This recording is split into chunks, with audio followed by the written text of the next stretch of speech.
Good morning, everyone, and welcome to today's ACI Europe World Business Partner webinar. The title today is Enhancing the Passenger Experience, Innovations in Seating and Passenger Flow Monitoring and Technologies. For those who don't know me, my name is Federico Bonaudi. I'm the Director of Facilitation at ACI Europe, and I will be your moderator for this session. Today we'll be joined by distinguished World Business Partners that we know very well, who will share their experience on how airports can enhance the passenger experience through innovative technologies. And our focus will be on seating design and passenger flow monitoring solutions that are revolutionizing the way airport operations occur, ensuring both efficiency and a seamless passenger experience. So we are fortunate to have three industry leaders with us today. Tuukka Pakkala from KONE Corporation, who will speak about optimizing people flow in airports through real-time monitoring and predictive maintenance. Loïs Guimay from Outside, who will introduce us to their cutting-edge LiDAR technology for passenger flow monitoring. And Marie Faucon from Smart Flows, who will discuss the importance of leveraging data-driven insights for cab-to-gate passenger flow management. Throughout the session, you are encouraged to ask questions using the Microsoft Teams chat box. I will address as many as your questions as possible during the Q&A segment following the presentations. So with that, I'm excited to kick off today's discussion and invite our first speaker, Tuukka Pakkala, to begin. So Tuukka, over to you. Thank you, Federico. So I will take over the screen, and then hopefully it's visible to you as well. It works perfectly. Go ahead. Thank you so much, and thank you for this opportunity to be here today and talk about the people flow at airports. So my name is, like Federico said, Tuukka Pakkala, and I'm currently responsible for major project business at KONE Nordics. So I'm also the member of European ACI Passenger Facility Committee. So I have an experience about people for more than 22 years in the field of moving people with elevators and escalators. So why KONE and what is KONE? Hope I can highlight some points with a few minutes with you today. So KONE is a Finnish-based company, elevator and escalator focused, with a history of more than 100 years. And why we talk about the people flow? So we move over 2 billion people every day with our solution. So that's what we do. So we are global presence and moving people. So that's in a short nutshell about KONE. And then when we start talking about the people flow in different environments like airports, planning is now the key. And then we have a wide range of different people flow solutions which make the people flow smooth, safe, and efficient in many aspects. And today we are now talking about the what makes the people user experience at airports working well. When the airports works well, as we all know, you don't notice good people flow. At the airports, people flow is the key successful the experience.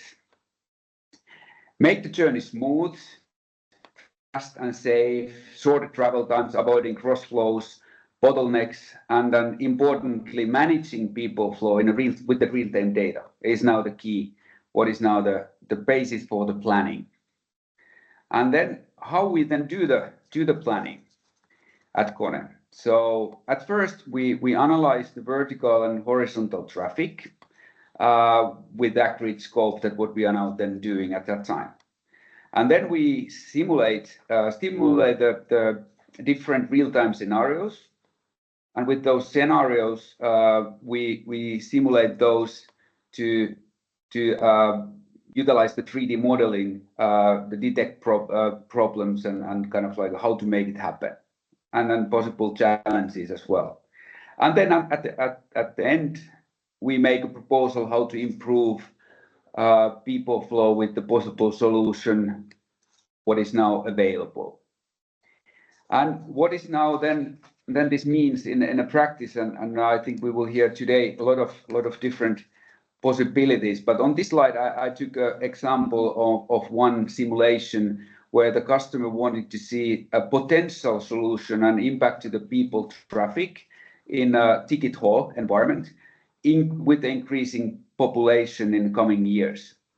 So widely known heat maps, which are a very good way to visualize the critical points and cross flows, what kind of like a level of service you would like to have.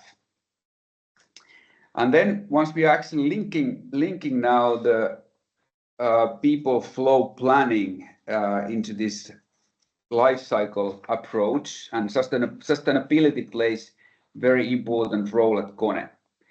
Safety, life cycle cost, and environmental aspects are involved always what we do.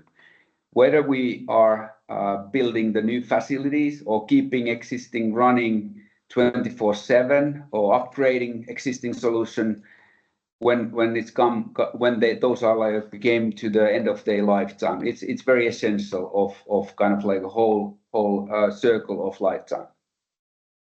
And then what is now the crucial for the lifetime is obviously maintenance and a trustful partner to do the maintenance, and that's what we also do. KONE has a whole set of different services for people flow solution, and these maintenance services are packaged under 24/7 connected services umbrella. This enables real-time monitoring, intelligent data analysis, which also called preventive maintenance. KONE maintain all different type of elevators and escalators what comes to the brands globally. So meaning that if the manufacturer is done by KONE or someone else, KONE 24/7 connected services are available for those units and assets. So how does this then work, these 24/7 connected services? Just like normally, first of all, we keep an eye on that remotely, but also like we have a maintenance persons usually around. But then these are actually providing those critical parameters to the cloud. And then this information is flowing to the cloud, where KONE operates together with Amazon Web Services, meaning that all the data is cyber secured cloud, where the analysis is done and processed. And then this automatically gives an alert to our technicians, which is now like the system provides exact information, which is now linked to the specific needs in real time. And then technicians can make needed corrective actions with the right tools already at the first visit. So they don't need to do that several times. And then at the same time, this information is now visible to the facility owner or operator or needed partner in a real-time basis. So that's in a nutshell how does this work.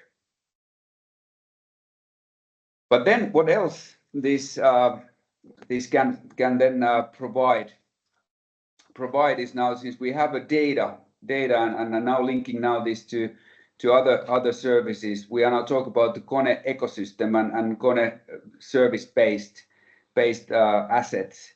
So there's many examples what we can use. What is now like here? So we have like our several packages of our own offering, which is now like under our maintenance already immediately taken in use.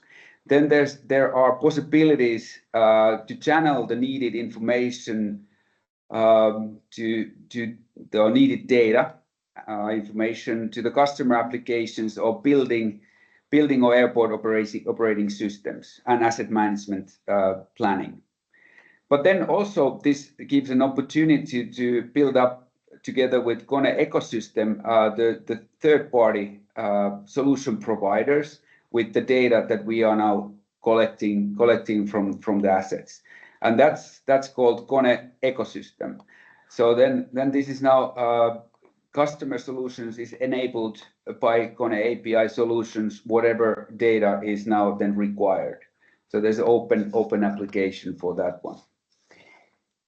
And then if we now look at what kind of like a solutions, there's like a lot of local solutions, but then what is now like common for many kind of areas in the world already, robotics is now coming. So there are different types of cleaning, delivery, service robots, which can easily be integrated to do autonomous flows and between the floors movements. Also, the access control, visitor management control is now like quite commonly used, which is now like a central point of people flow. Visitors access control, like I said, can be prioritized the most common nowadays, what we are now using. And also a lot of different status information is now provided in operating rooms at the airports, in the different building types as well. And that's, we will hear most probably more also today, that how this can be used from the other speakers. So then, thank you for my time today, and hopefully I open a couple of questions and your wisdom, like what KONE is now providing for the future in terms of digitalization and in terms of people flow, managing people flow at the airports. So thank you, Federico, and I keep floor back to you. Thank you very much, Tuukka. While we wait for the questions from the audience that you can also ask at the end of the session. While we let people think about your presentation, I have one question that maybe you can answer before we hand it to Luis. You know, with the rise on passenger numbers in Europe and globally, how do you see your or KONE solutions evolving in the next years to meet this growing demand for efficient and seamless passenger flow? Are there any new innovations in the horizon that you can share with us? I think what is now this digitalization and cloud connectivity brings us, and then we are working together with Amazon Web Services, like provide a secured environment, and then this KONE APIs and ecosystem is now the way forward, since elevators and escalators as a people movement parts in the building, what comes to the horizontal and vertical movements is already there, or should be there, because we are not talking about the floors. So how to utilize that in the specific local needs, and that's something that we have been now involved, and then we are more than happy to be involved in the future as well. Thank you very much. So if there's a question to Tuukka, please write it in the chat box. If not, we can go to the second speaker. Luis, the floor is yours. Thank you, Federico. Hello, nice to meet you. So I'm Luis Guimay, speaking from Paris. Hopefully you should have now moved to our screen, where I will introduce you to our LiDAR-powered passenger flow monitoring. So we are outside, a company with 20 years of experience on 3D computer vision. Now 5 years as outside, we are really focusing on digitizing people and vehicle movement. We are about 100 people in the company. The headquarters is in Paris, where I'm talking to you today, but we also have an office in San Francisco to manage our project in Americas, and an office in Hong Kong to manage our project in Asia. We have a global project. We are operating across many industries, but airport is one of the biggest. And we have also ADP as the first customer in the space, which is also an investor in our company since the first project we ran.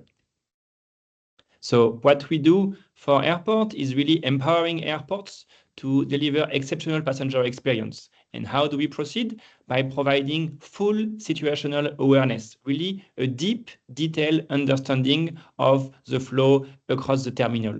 And this is made possible by the unique value of LiDAR, which is continuous tracking. As you can see on the video on the right, we can really monitor every single passenger, their position, their movement across the terminal. So here's an example of an arrival in a large airport, and we can really follow individually each passenger, how long it takes for getting to the gate, to immigration, to luggage, or to taxi stands. And so this is really the raw material we'll be using, which is the digitization of every single passenger in the terminal. That is the foundation to understand all the flow.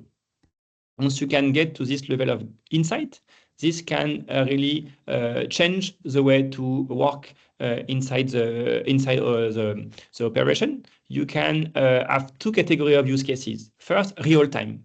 Your APOC teams can really be empowered to really identify any exception, any situation require immediate needs much earlier. You can anticipate and get alerted at a congestion level, at any issues, flows or waiting time. You can visualize this in real time, but also get alert to react, dispatch staff, or adjust accordingly. So it's really a game changer in the way to react and be proactive in the day of operation.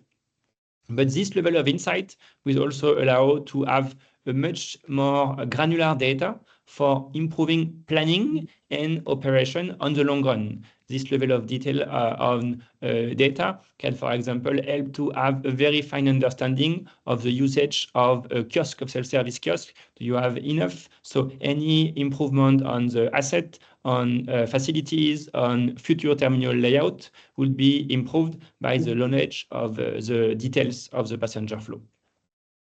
So how is this working? Today, the technology is ready and affordable.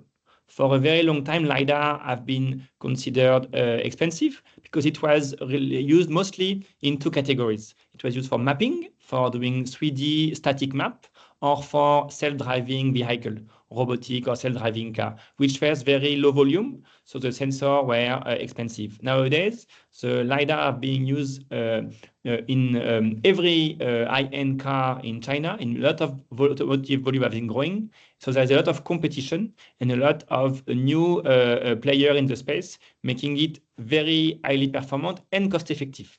It has decreased a lot and will continue to decrease. We are really focusing on the software side. We are helping you choose the right sensor, and you can benefit of this independence of the hardware to really continue to get sensor much more affordable.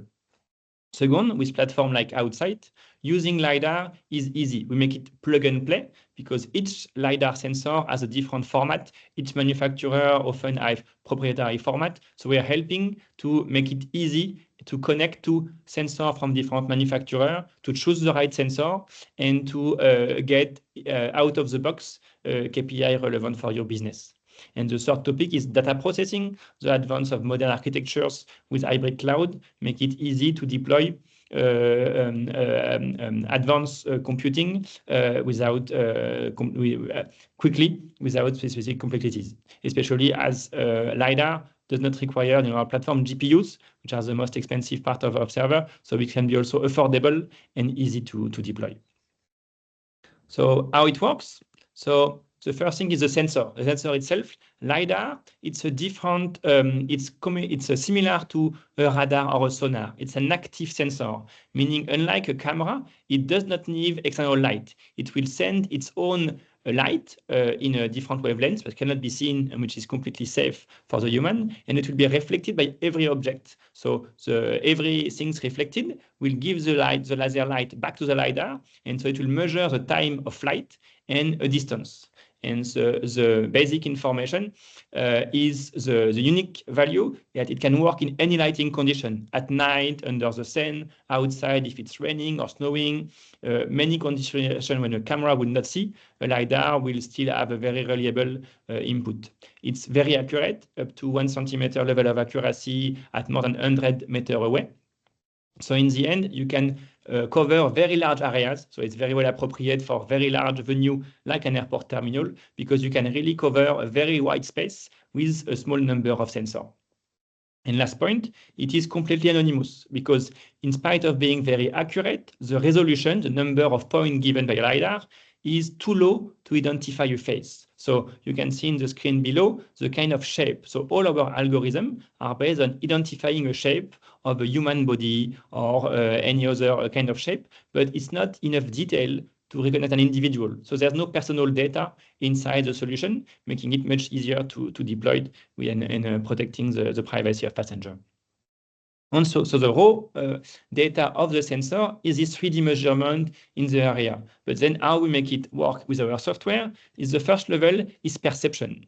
That will be how we can combine a high number of sensors. We can have dozens or hundreds of sensors in real time connected. So they will cover a very large areas, and they will continuously track people across wide spaces. So it's not one LiDAR seeing with a limited field of view. It's a network mesh. All the LiDAR together will be monitoring and touching, seeing the passenger as they flow. And so when we're gonna merge the point of view, we're gonna keep only what's moving in the field of view of LiDAR, and we're gonna merge it to get a live digital twin of everything happening in the airport. So you can see above an example of an airport queue. So there's not enough detail to recognize who it is, but we can see very clearly a human body shape. So we're gonna be identifying a shape, giving an anonymous ID, passenger X, and then we're going to track X, which is the line coming through, and this will be tracking continuous. And this is working also for beyond people, where can also track car in curbside.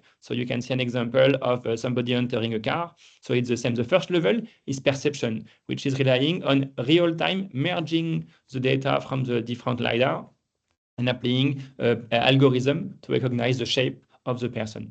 Once we have this shape, we can also learn from the interaction between the passenger. If we have several human shapes going close next to each other, then it's going to be a queue. But we're going to be a dedicated algorithm to avoid people crossing the queue if they are just passing by, and only keeping the people who are advancing at the same time. So clustering people in the same time, it's a queue.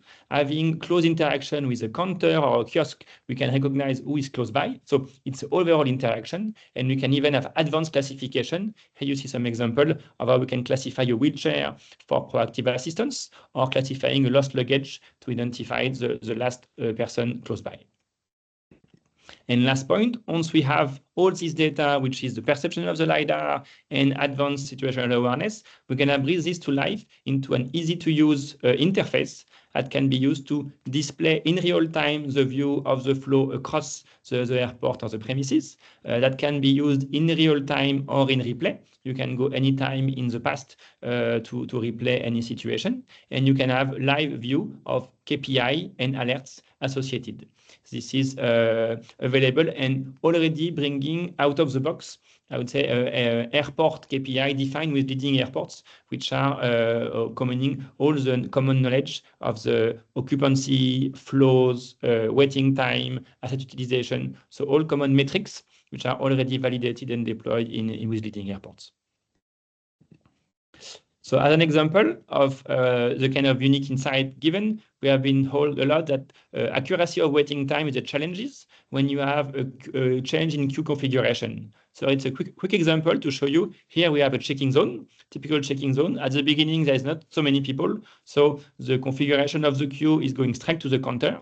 And we can take one example of somebody coming and it's forecasting 3-minute waiting time. And we can track individually this passenger, as an example, when he's leaving, it was a bit less than 3 minutes, so quite accurate. Now we are changing the queue configuration. So it means there is a lot of people coming, so the staff will change and actually create a full serpentine. So we can see the queue is changing, so this configuration, and after a few minutes, the system will automatically adjust the predicted waiting time, and now expecting 6 minutes for the next passenger to come. And we can see next passenger, if we follow him, we can see what's coming. And here is progressing through the queue, and we'll see that the ending time, which is, so we are really tracking the exit and entry of each zone.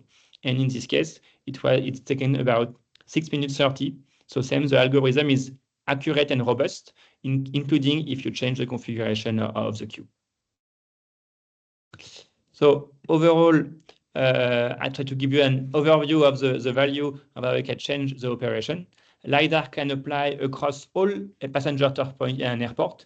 It can be curbside to monitor traffic by the ability to also identify buses or taxi. We can have fine level of understanding, for example, of a driver doing some pickup in a drop-off zone. We can have really identifying and provide an interesting level of insight in this area. Inside all the land sites, so checking, security, immigration, so queue monitoring and asset management. A lot of value can be created also across retail areas. It's not the topic of today's webinar, but there's a lot of use cases where it can, the detailed knowledge of passenger journey inside the retail zone can be a key driver to increase non-aeronautical revenues. And of course, at the gate to link all of this. And there's a lot of opportunities to also improve non-aeronautical revenues by a closing coordination between the retail side and the operation side. Thank you. So if in case of question, please ask now or don't hesitate to reach out by email. Thank you, Lois. We have three very concrete questions. The first one is from Sebastian Rein. He's asking, how many sensors do you need based on your example in the video approximately? I think it was the video on the sixth slide. Yes, that would be only a few sensors. Actually, this depends on the height of the sensor. But as an example, an airport, a lot of people might know in Paris, Orly 3 for a very large check-in terminal, it was only 18 sensors for 5,000 square meters. So if it's just going to be a check-in desk like this, only a couple of sensors would do if there's no obstruction. Thank you. The second question is from Céline. Céline Laborde is asking, can your LiDAR identify suspicious behavior with artificial intelligence behind it? So it's something we are working with to identify. So somebody would be like running or going back into a wrong direction. So there is a number of things that, yes, we can provide some alert, just considering the resolution of what we check, which is human. So we cannot identify a knife or a weapon, but any behavior based on the human shape can be identified and can be alerted. And the following question is linked to that one from Menu Pardasani. He's asking whether it's possible to tag an individual and keep tracking all throughout. Yes, indeed. So you can actually keep track. So you can use this box to see where people are coming, or also in the replay area. So you can identify, for example, if you have a lost kid, you can go and identify where are the people now, where are the kin nowadays, or if it's somebody close to lost luggage, you can go back in time and identify the people who were last seen close to the luggage are still in the terminal. So you can indeed tag and go back in time in the replay to identify the kind of a real-time value added of we can provide. We have two more questions. I want to ask my colleagues whether can we do it now, or we have to. Oh, we can do it now. So from Shimon Oleszowski, he's asking a similar question. In other words, what is a coverage of a single sensor?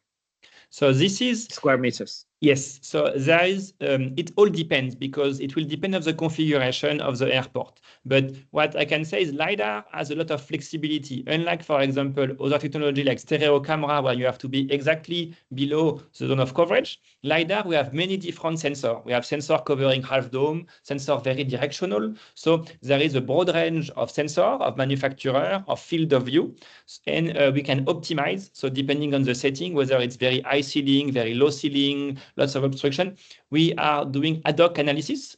And for this purpose, we have built a simulator tool where we can actually position the LiDAR and simulate people flow and identify the level of performance and the coverage we can get. So we built this tool to be able to optimize the budget, but it will depend, of course, between a very high open area compared to lower ceiling. But the rough order of magnitude from our experience is we need 3 times to 10 times less sensors than cameras to cover the same sensor. So for a very large premises, it's quite less, but it will all depend on the specific configuration. So if you can get in touch and we can do a simulation depending on the airport configuration.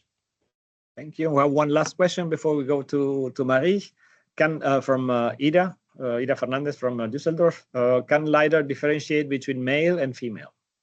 No, it's especially not at the resolution we are putting as high we are with the closest. So we don't have any age or gender information from the LiDAR. That's not because there's no personal data inside of the LiDAR itself.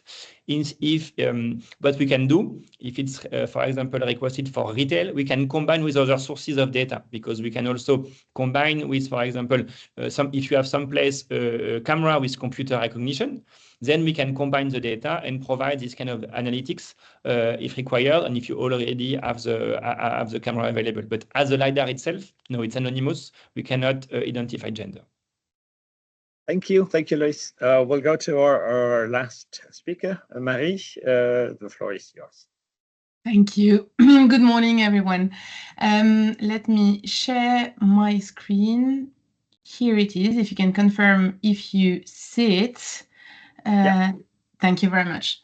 Hi, everyone. Thank you very much for having Smart Flows. I'm very keen actually to finish this discussion, because as you will see, Smart Flows is a passenger flow monitoring tool that is leveraging several data into it, among which data that can be provided by Kone, that can be provided by outside, and many other as well, actually. It's more of a data hub rather than just a technology providing data. So what does Smart Flow do? Well, we do passenger flow monitoring, which for us has several criteria. The first one is that it's curb to gate, so from entrance to exit. The second one is that it's linked to a per flight data. So by associating each journey to the flight the passenger boarded on, it enables to have statistics on the behavior of passenger per flight. How do we do that?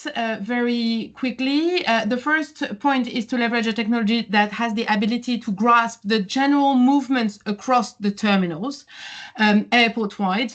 And we believe that the only data that tracks passengers with no risk to lose the signal, to lose the passenger when he gets in a shop, when he gets in a toilet, when there is different ceiling heights, etc., and at a very affordable cost, because there is no cost, because there is no sensor, is the Wi-Fi.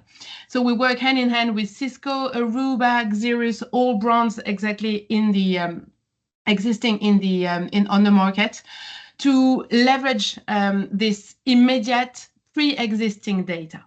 And on top of it, the ultimate passenger flow monitoring should be able to give details on what is happening in very hot points in the airport, such as security, passport control, check-in. And that is where we leverage other type of technology, among which LiDAR, but also cameras, Bluetooth. We work hand in hand with Xovis data, for example, that are counting data, etc. We'll dig in detail in a minute on what are the benefits for our clients, but in a word, what are the key deliverables? Where we've come from a time where passengers, where our clients would ask for passengers moving on a map. They don't want that anymore, because they believe that it's not very useful, because the human brain cannot process it. So we provide actionable data, statistics, with two levels of data, very crunchable, snackable data for CEOs and COMEX, and data to dig into for specific analytics. Just one word about Smart Flows. So we've been in the industry for 10 years now. In the airport industry, we have a SaaS that has been built especially for airports. And we work hand in hand with our clients that work on long-term contracts with us. We work with Geneva Airport, we work with Nice Airport, with Luxembourg Airport in Europe, for example. But we also work for much bigger airports such as Port of Seattle or Hong Kong International Airports. Now, why would you want to go for a passenger flow monitoring solution? So the three key benefits are about adjusting the resource allocation while reducing the cost, increasing the non-aero revenues, and better manage day-to-day operations. I'll give you a couple of examples.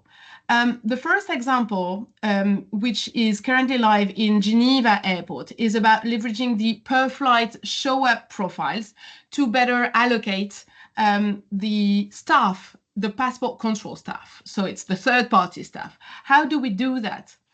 Well, we leverage the per-flight show-up profile. If we consider that here there's a line that says 00, which is the departure of a flight, the software recreates the journeys and looks at how long before the flight departs are passenger arriving, so showing up, presenting themselves at, let's say, passport control, but that can be anywhere in the passenger journey.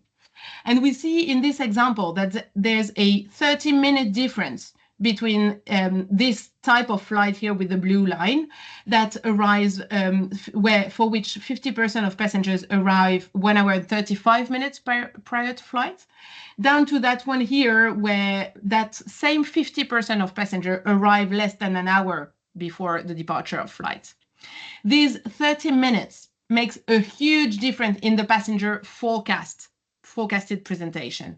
So we apply these percentages to the load factors and we recreate the expected passenger arrival 15 minutes per 15 minutes at security, passport control, etc.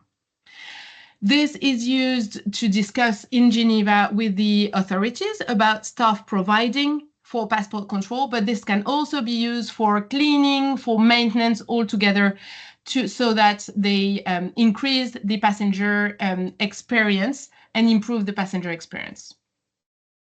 Another example about operations is for arriving passenger to assess the quality of the service that is provided by the airport at baggage reclaim.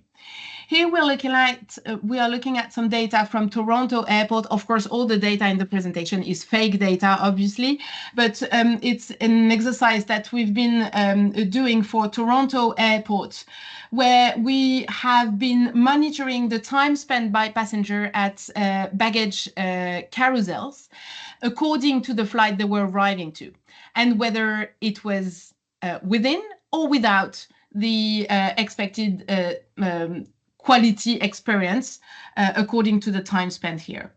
Now, on top of that, we compare this data with other data, such as the first bag, last bag provided in the on the belt. Here it's Hong Kong data where we compare the passenger arriving at the baggage hall and the first baggage, last baggage. Obviously, the best target is to have the two flows matching exactly one with the other. And in reality, you see sometimes that the passengers arrive before the luggage are actually delivered or the other way around. So the opportunity here is for the airport to end up allocating several flights on a single baggage belt, but choosing which flight on with a very picky manner so that they maximize the resources and eventually they save costs. Let me get out of this. Here it is. One word about conversion funnels, so retail benefits.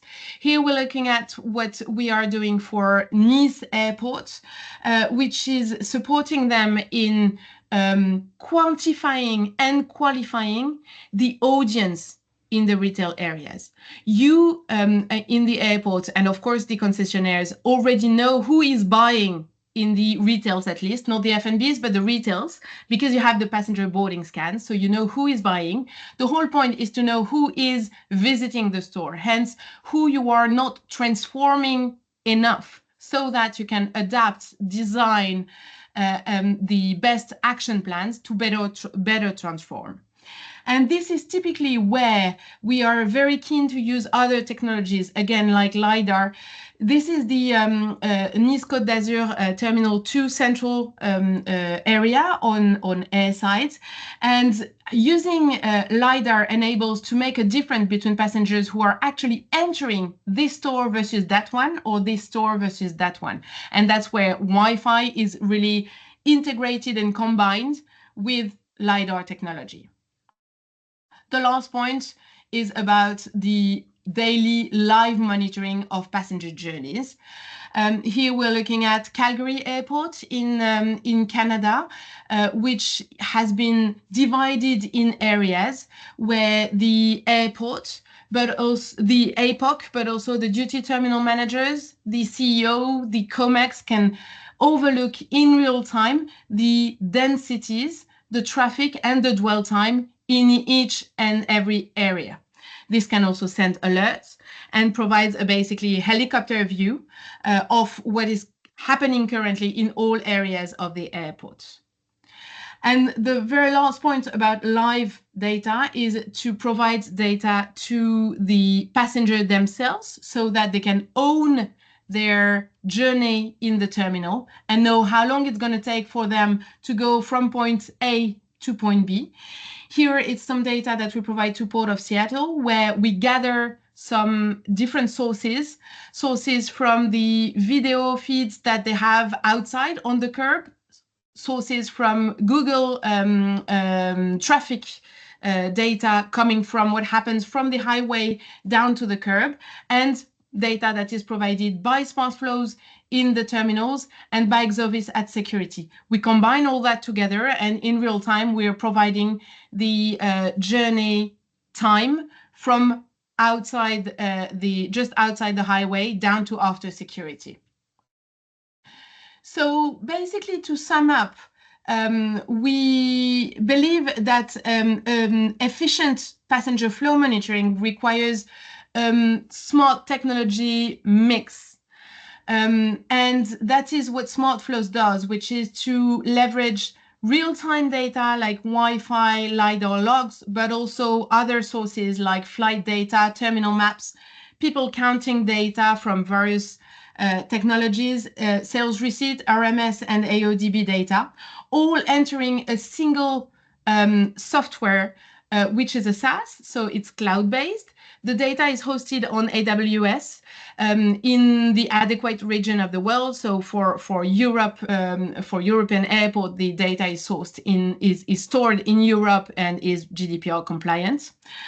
The software processes it and recreates statistics that are then provided to the client, so the airports, through several ways. We do not only have a proprietary platform. We used to just have that, but then our clients have been asking for a betterly integrated way to integrate the data in their daily tools.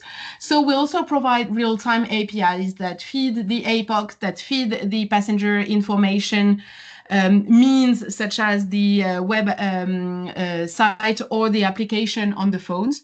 We deliver a database or integrate directly with BI tools so that then the airports can dig into different tools. The whole point of SmartFlow SaaS is that it's an instant start. Within a couple of weeks, the end user can access passenger flow monitoring. There is no construction works, no CapEx. It's just OpEx, and it happens within weeks. And the last point is that it's always accurate in terms of ability to match with the reality in the airport. If there is some construction work in a specific part of the terminal, then we reconfigure the software so that it sticks with the airport's reality. There is no change in any sensor in the ceilings. No need for that at all.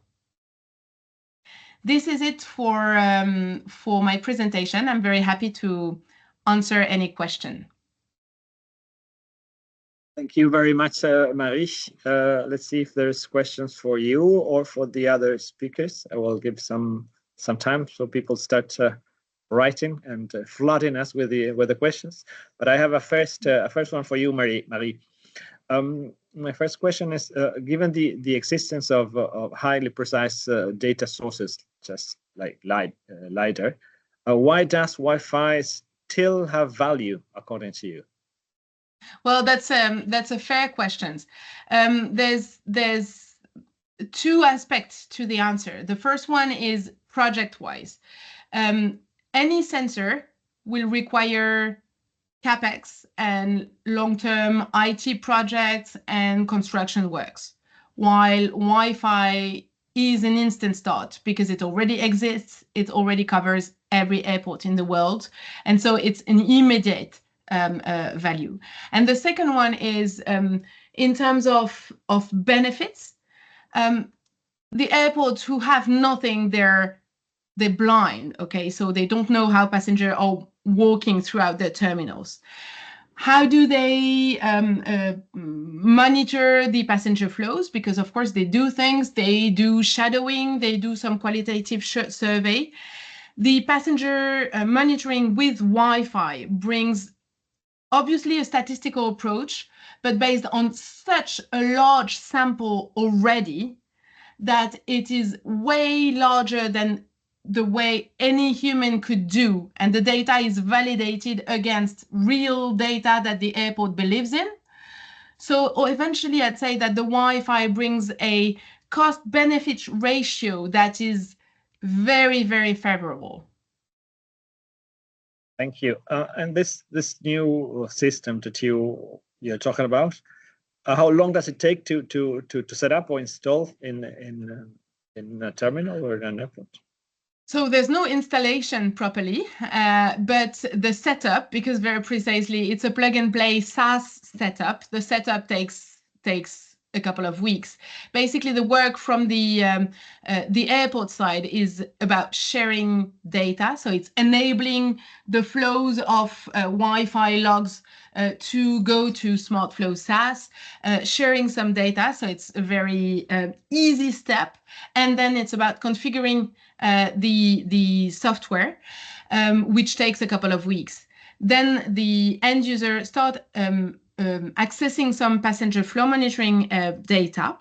And then it's a step-by-step process, meaning that we unlock different use cases according to the different needs of the airport, whether they are first operational, then retail, or first for CEOs to have an idea on how passengers are behaving within the terminals. So very easy to start with the basic library of KPIs, and then we build on across time. Thank you, very, very clear. Tuukka, may I ask you a new question on your presentation? You spoke about this KONE 24/7 connected services and how it can monitor real-time monitoring and help prevent the disruptions. Could you give a simple example on how it works and how it can improve operations at airports? Very good question. Thank you, Federico. And now we have heard excellent examples from outside and smart flows, and then like a real-time monitoring is now the key in these kind of like peaks what you are now having there at the airports every now and then, and how you make sure that these golden assets, which are like incredible important for the passenger flows at the airport, like elevators and escalators, like what is the real time? Are they functioning or not? Are they running or not? And that's kind of like an easy example that what can bring to this current technology and the digitalization into visibility in operation room, as an example. And this is now like what this KONE service can provide. And what we heard from Marie and Luis was as well that like how to actually combine now those different sources together makes airport more practical and predictable. And it's better to do now than on Sunday when you have like a high cost of labor in Europe at least. Thank you. We have a question for Marie from Menu. He's asking, Marie, can you share the percentage of accuracy when relating to forecast capacity planning? Yes, thank you for the question. So when we compare SmartFlow's Wi-Fi based data and other data coming from sources that you you, meaning the clients, the airports, trust, such as, for example, the passenger boarding scan at security, or the passenger boarding scan at security, and then the gating time to compare the dwell time, the accuracy is above 95%. So the correlation between SmartFlow's Wi-Fi-based data and what is actually happening and which is registered in the airport is above 95%. Thank you. Any more questions for the speakers? While people send them, I have a question for Lois. Lois, this airport terminals are very complex settings and with different configurations. And how would the LiDAR model adapt to, for instance, very high or very low ceiling zones, for instance? Yeah, thank you for the question. So yeah, we have with LiDAR the benefit of a lot of flexibility because there's a lot of different models available on the market. We don't have to be exactly at the right vertical, so we can choose different models which allow to have to optimize the layout. So we can be very cost effective. In very high ceiling, we have a sensor half dome who can cover a very large distance. Or in very low ceiling, we can be on a wall or different positioning and optimize the settings. So from our experience, it's much more cost effective compared to other technology like stereo camera to have a LiDAR in this complex situation. And we have built an in-house simulator tool, so we can really optimize the positioning. We know all the LiDAR manufacturers, so we can really, being agnostic from the hardware, recommend the best choice of sensor for each specific airport configuration. And we have example across the globe. What would be the best way? This is a question maybe for both Marie and Lois. How can you combine LiDAR with the other pre-existing technologies like Wi-Fi or? Yeah, LiDAR, you don't have to cover the whole terminal. We have some customers who have been doing a complete investment curb to gate, but you can start also in very strategic areas for which you have the most pressing need, and then you can rely on other existing technologies. On this one, we can after provide dashboard analytics to really help you to get the end-to-end view by combining data from multiple sensors. But you can start on a narrow zone. It's easy to deploy, as we said previously, just a few sensors in a strategic area for check-in or for security. So it's very flexible in the way to start. It doesn't have to be a big bang. Yeah, I fully agree. Thank you, Lois. It's exactly the point. The whole point is to know what are the use cases, whether it's to understand very deeply, very precisely what is happening in a hot topic, in a hot point, whichever it is, whether it's security, check-in or passport control, or whether it's to understand the whole journey from entrance to exit. And according to that, it's different technology that apply. And last question for Lois. If I'm a terminal manager or operating an airport, do I need to call your company or outside every time my terminal layout changes? No, we have made the application to be really self-service. It means all the configuration of the zone, the assets, the KPI can be done by a key user of the business on its own. Don't need to call outside, not even the airport IT. It's really been made for self-service, so that can be things will change, of course. And so the change can be made by the business, can be empowered on its own. And on the IT side, we also provide extensive API to connect with the rest of the airport application, any other APOC tool, FIDS for the predicted waiting time, or any data lake to mix the data with other elements. We have real-time API feeding all these systems to have a best experience integrated in the airport landscape. Thank you. There's another question for Marie, which says, based on your current clients, which is the average percentage of passengers that can be reached by Wi-Fi? Yes, thank you. Hi, Ira. So we see the software sees 60 to 70, so 60 to 70% of passengers. The ones that are not see are the ones who do not have a device, obviously, or have turned off their Wi-Fi, or have turned off their devices. So 60 to 70% of passengers are seen by the Wi-Fi infrastructure. Thank you. And also this question is for Malias, from both of you, Luis and Marie. It said, what is usually the passenger coverage when using Wi-Fi for tracking versus LiDAR? How do I differentiate between airport staff and passengers? So coverage, we can cover all the person coming in the field of view. So it's 100% coverage with LiDAR. For staffing, we have actually a dedicated algorithm for what we call manning, and we can identify, for example, staff coming for assistance. They will remain a very long time in an area, so we can distinguish people who are passing by from the staff we're staying, and we can also use a point of entrance, for example, coming from a specific gate or entrance which is staff only, or we could also use specific identifier on the flag with reflecting the light. So we have multiple options to filter out the staff and to provide passenger only statistics.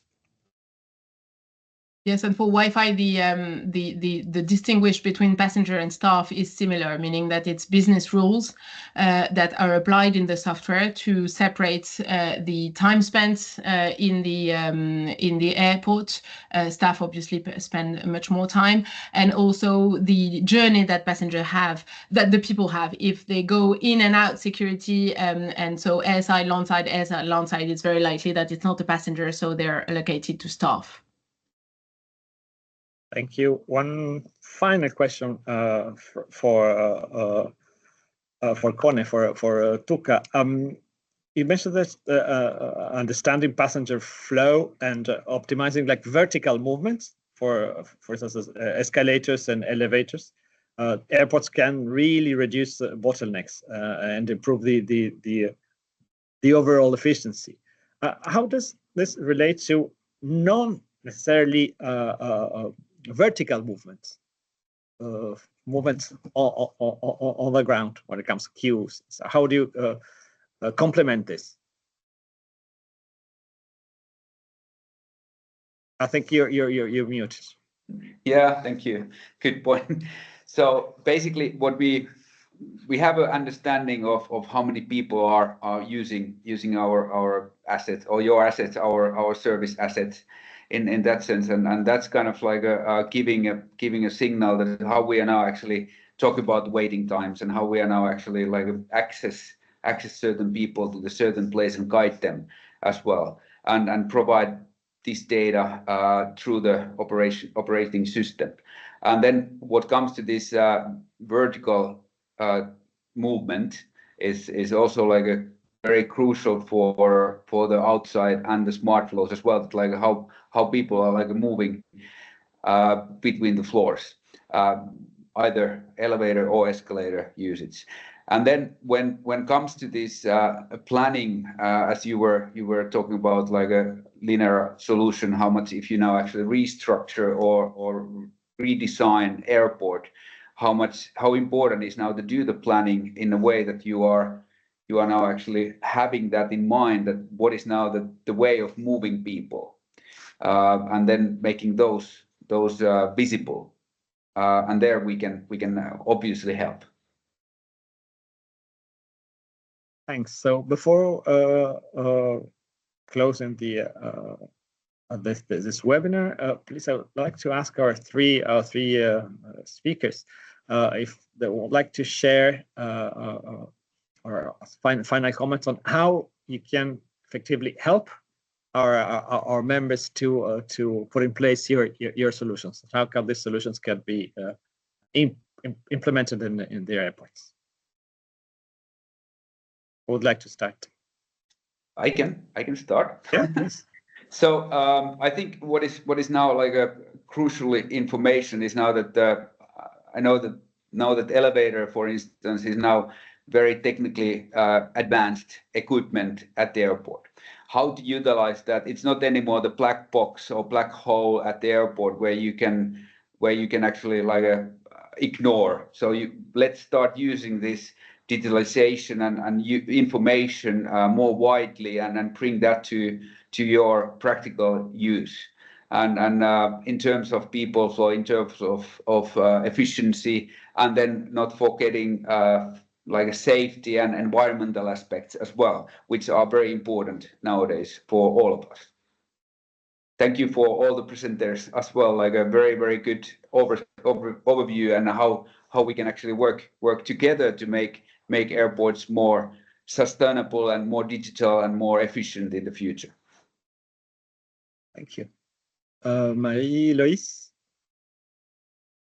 Yes, so I can go. So on our side, we are here to support. So yeah, testing or deploying the solution at scale. We have also to make it smoother. We are building a network of partners, so we can work with existing people familiar in the airport for the physical setup, or we can also bring global system integrator and partner who can help to deploy this at scale.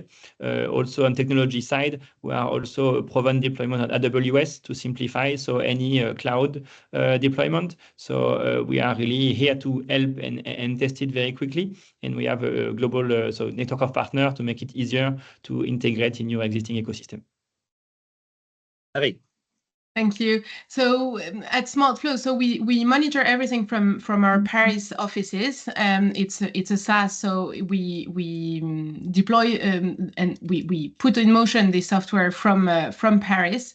What our clients say about the benefits of having SmartFlows is that they go from being blind to knowing with quantitative data what is happening in the airport.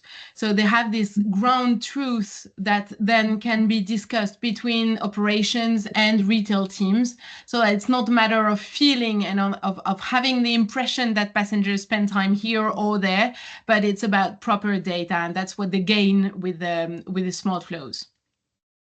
Thank you. Thank you very much. So I'd like to thank our speakers and the participants for today. We had the opportunity to explore innovations that are fundamentally transforming how airport supports the passenger experience. First of all, we've seen that optimizing passenger flow is essential for a seamless airport operations. And we've heard from Connie on that. Also, number two, I would like to say that LiDAR technology is a game changer for real-time passenger monitoring. This was introduced by the remarkable capacities of LiDAR technology by Loïs. And then Marie shared the importance of data-driven insights that are key to enhancing the passenger journey, and emphasizing the importance of leveraging pre-existing data for passenger flow monitoring. And across the three presentations, it was clear that optimizing the passenger flow isn't just about managing congestion. It's about improving the overall passenger experience, whether it's through smarter seating design, real-time analytics, seamless mobility solutions. The airports can have the opportunity to ensure that the passengers feel comfortable, safe, and informed throughout the journey.